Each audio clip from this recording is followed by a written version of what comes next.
Hello and welcome to the Virtual Leadership Conference. I'm glad that you're able to join us. My name is Becca Wallawender. I'm from the Monitoring and State Improvement Planning Division in the Office of Special Education Programs, and today I'm going to be talking about the engagement decision tree. In previous tapings, you heard from Greg Core, who gave you a general overview of our reorganization and results-driven accountability system for differentiated monitoring and support. And then you also heard from Matt Schneer about the organizational assessment of risk factors, or a risk rubric. We're now incorporating that information into a decision tree. We realized in making differentiated decisions for states, we needed to also incorporate qualitative factors that weren't captured in the quantitative risk rubric. So now I'm going to share with you the engagement decision tree. The engagement decision tree is divided into the areas that we're looking at when we're making decisions about the level of and type of engagement for each state. We have a results section, a compliance section, the special focus area, which this year is on dispute resolution systems. We have the fiscal area, and then we have the state systemic improvement plan area. Each of these areas is divided into a number of factors, and I'm going to take you through those now. Each area, except for the SIP, starts with a hard number, so starts with the quantitative factor. For the results area, that number is drawn directly from the determination matrix, and it's the results percentage. So everyone is familiar with that from the determination matrix. Then we have the qualitative factors that we're considering that modify, if you will, that number to lead us to the ultimate decision about the level and type of engagement.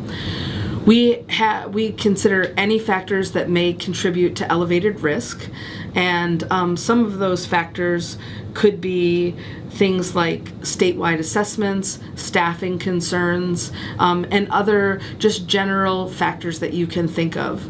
Then we consider the TA that's being accessed in the state. So is the state already working with some of our technical assistance centers? Has the state contracted out for its own technical assistance? What is OSEP providing through our work with state leads or through the work with other members of the OSEP staff? Then we want to consider state capacity to improve results. And in this area, we're looking at things like the number of staff that are on board, the training that the staff has. Next, is there any other information, we're calling this additional data needed? Is there anything that we need to know that isn't explained in the previous columns? And then finally, taking into consideration all of that information, it leads us to make a final recommendation of how we will work with that state in the given year. A little bit later, Christine Pilgrim is going to talk to you about the level and type of engagement. So I'm going to go light on that right now. The other areas, we consider the same factors. So for compliance, and I'm not going to go through each of the definitions since they are relatively the same, but for compliance, our hard number that we start with comes from the determination matrix percentage for the compliance section of that determination matrix. When we're talking about the special focus area, that comes directly from the organizational assessment of risk factors, or the risk rubric that Matt talked to you about. And then we're also considering the other topics. So any additional factors that might lead to increased risk, the TA, the state capacity to implement, and any additional data that we need.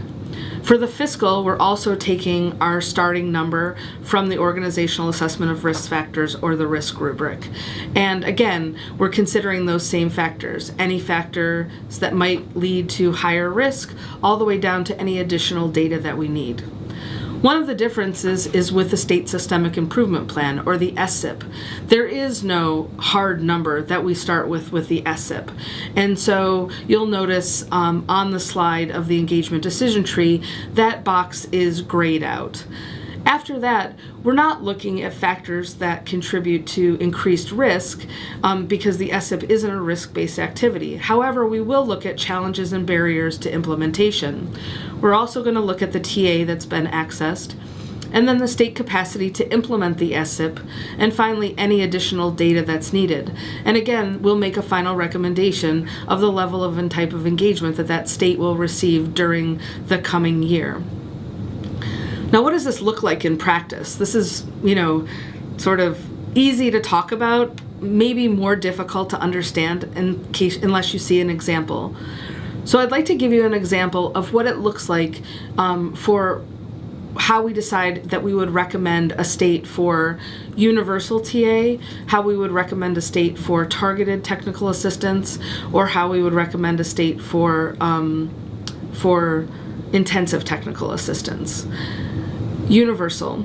You'll see on the slide, and I'm only going to use results for this exercise. It would be the same if we were considering compliance, dispute resolution, fiscal, or the SIP.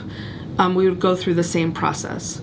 So for state ABC, you'll notice that their determination matrix percentage is an 81, referring back to our color-coded heat map system that you're very familiar with. That state would be green. But I want to consider some of the other factors that might be at issue. We know that this state had low scores on the NAEP and in 8th grade, and they also did not submit any data. Now, if we look at the TA that they're accessing, they're working with a technical assistance provider on assessments, and they are part of an outcomes collaborative, and they also work with NCSI. So that's a lot of information that goes to something that might contribute to increased risk. Then we get to additional data. We know from our investigation or looking at all of the data that are available to OSEP that the state didn't submit data because there was a breach in their state data system. So while an element contributing to increased risk is that no data were submitted, we look at the mitigating factors, and in fact there is a reasonable explanation as to why the data weren't submitted. So, taking all of these factors into consideration, we might recommend that the state receive universal technical assistance when it comes to the results area. And the reason is that the state has a high percentage on its determination matrix for results, that the state is addressing the concerns that led that score not to be 100%. They have the infrastructure to carry out the work and to sustain the work. So that's an example of what might be a recommendation of universal technical assistance. Now let's move on to red. Everybody can associate the color red when it comes to determinations with needs intervention. And so the next example of a state XYZ, will start with the determination percentage, which again comes from the determination matrix and the results percentage. And this state has a 20%. So automatically we know that there is some increased risk. And we know, and when we look into that, there are poor NAEP scores and poor scores on statewide assessments.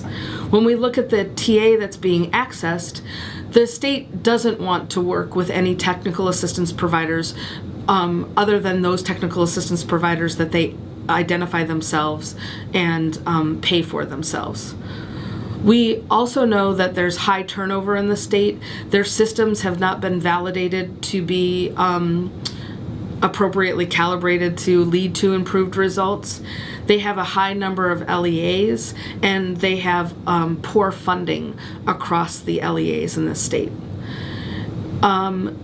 Some other information that we know is that they do have acceptable inclusion rates on some assessments. So there is a progress in one area. This, to me, seems very cut and dry intensive. However, one of the things that we're going to need to consider is how to work with the state. Obviously, there are things going on in the state.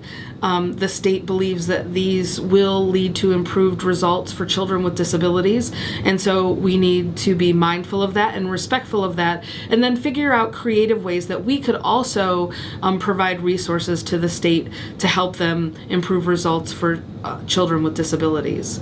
Christine will talk to you about the difference between universal, targeted, and intensive, and so I'm not going to spend any time on targeted as an example, because it's really a factor of how much technical assistance and monitoring is provided and the intensity of that monitoring and technical assistance.